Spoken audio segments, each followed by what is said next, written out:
today I'm going to show you how to season pans. Now this right here is a ladle that's hand forged steel. It's a strainer ladle. It's old, hand forged, like from the 1800s, and I got it. It was all rusty.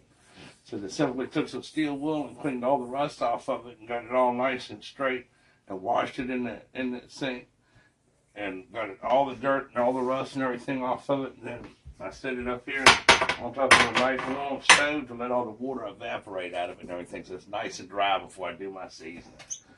This right here is a steel pan. It's made by Union Tea Company, somewhere between 1870 and 1905. This pan right here was an advertising pan that they used to sell in wagons when they go door to door, and it was the first grocery store. This company decided that they would, let's not have to go to just a butcher or to the produce market to get produce or meat or anything like that. Let's put it all under one big roof. So the first grocery store or supermarket was Union Tea Company and stuff. So, and it's really cool because it's got this heat spring on the end of it and everything, and it's steel, and you're going to season this steel pan the same exact fucking way you do your damn cast iron and shit. This griddle right here, this griddle is from the 1800s. How did I know that? It's got a gate mark underneath at the bottom of it. See the gate mark? That tells me that this is pre-1890 and stuff. So this is a gate mark skillet. It's cast iron. When I got this, it was over seasoned.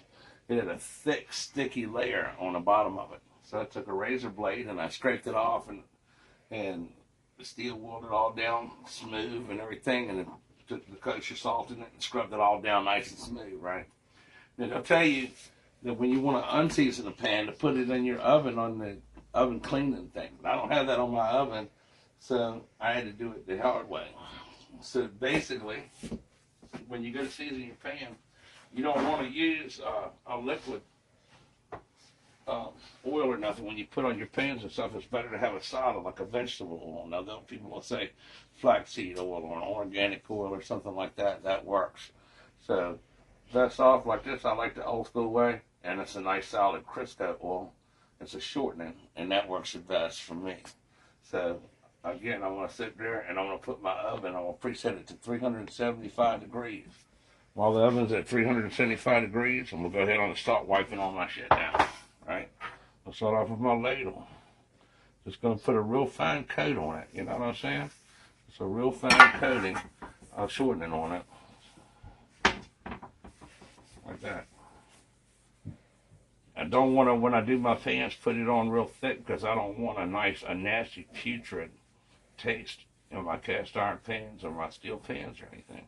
So make sure I get every little part of this, like that. Get it nice and coated all the way down. You're going to end up getting it on your hands, so fucking don't try to, there's no avoiding that.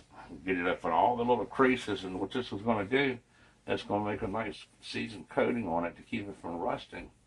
And after this, you're not going to put no soap or anything on it. You're just going to wipe it off and clean it with water.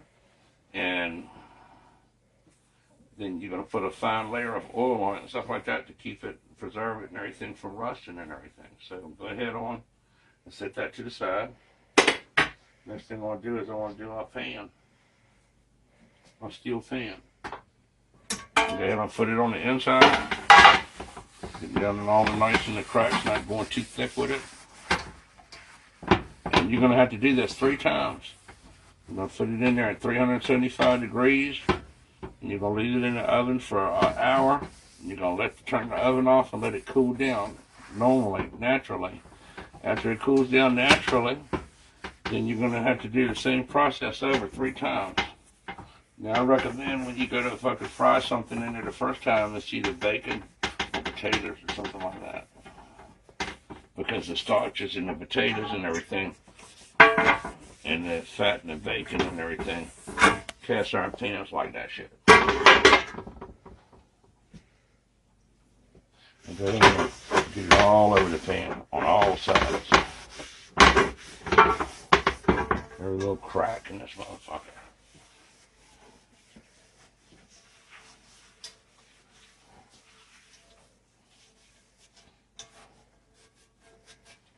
All up in here.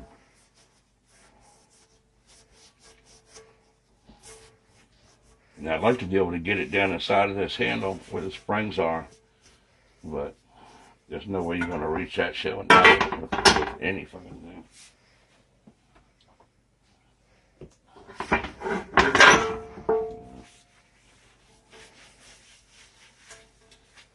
And I do it over top of this skillet right here, so if anything drops off, I can use it. I'm not wasting my shortening. That's right. Go ahead on and get it all down on that spring and everything, down inside of the fucking ring. I guess I could fucking amp it up a little bit and fucking put a fucking toothbrush or something, but I'll just take and spray the inside of that handle with some olive oil. That way I got it down inside of there. I don't like that showing it now.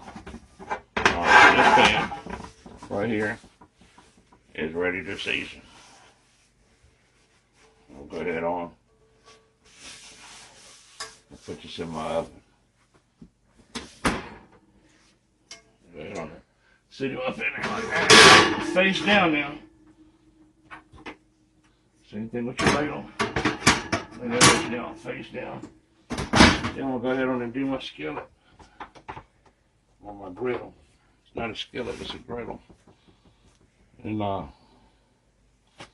with this gate mark on it and not having a heat ring on the other side of it, it makes it wobbly on a stove top, so it's not going to be good for in here on this.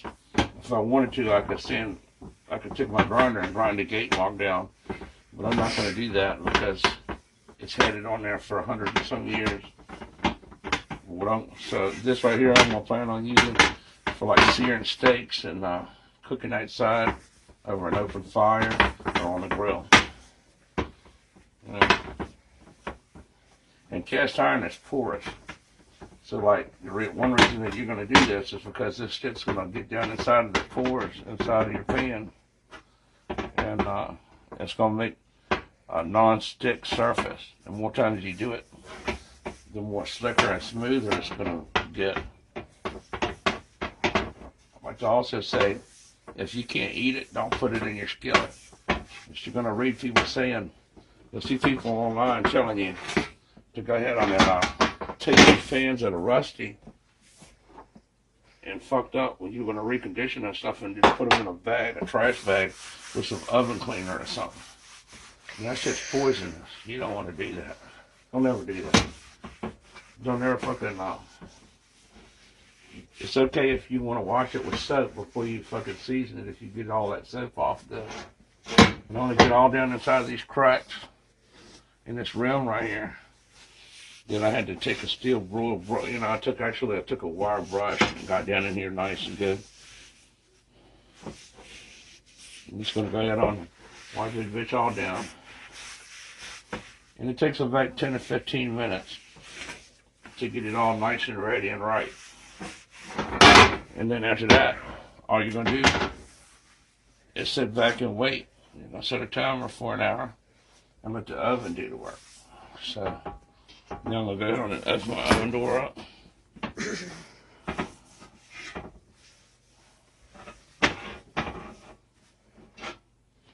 We'll flip that bitch over, face down.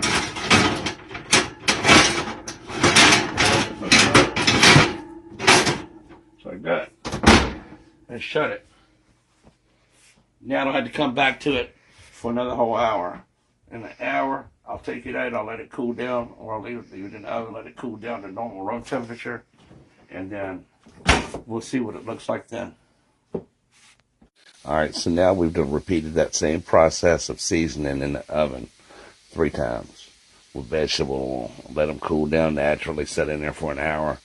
And if you look at everything, you can see the nice seasoning on the bottoms of the pans. So the first thing I want to do, these 2 right here are cast iron. And this is that old blacksmith made ladle I was talking about that we was looking at. And you can see the colors on all this shit and everything. It's all changed. So what I'm going to do now is just go ahead on that, fry some potatoes in it. These old pans like starch. And we're not going to eat this first batch of potatoes. You're going to go ahead and throw them away. After you do, you're going to let the pan cool down. You're going to fucking wipe them out with the oil and put them away with all the rest of them and shit. And that's how that's how you season your pans and stuff like this. This one right here has got a gate mark on it. So it's like, it wobbles on the stove and stuff, and because it's so long, it's not going to cook evenly, because it's only getting heat from the very middle. So this is more of a better pan for being outside or on a grill. So this is a lot of the seasoned stuff. I'm going to put this one up here. It's another one that's all steel. I'll let you see. I actually season this one when I use this one for frying and stuff. This is a great big old frying pan and shit. See? This is a nice seasoned pan too. I use this for frying chicken and all kinds of shit. So I'm going to go ahead on and get that nasty putrid taste of seasoning out of the pan by frying some potatoes. And I'll throw these potatoes away, wipe the pans out, and the next thing I'll cook in there is going to be bacon. Bacon will make a nice season for your pan and stuff. After that, just going to wipe them down and they're ready to use. Heat the pans up before you go putting your food in there, and they make a nice, clean, non-stick surface. So y'all have a good day. Subscribe to Get Go TV and hit the like button if you like it. And we'll make more videos on how to do shit. But that's how you season pans. Steel pans. Cast iron pans. And actually, this one right here, I unseasoned by scraping that shit out of the bottom and cleaning it real good and scrubbing it with salt and every fucking thing and getting them all ready, and actually reseasoned it a couple of times. So y'all have a good day now, and subscribe to Get Go TV, and good luck with your seasoning projects. If you have any questions, leave it in the comment section and I'll answer the question. And subscribe, that's important. I need subscribers, man. So y'all have a good one.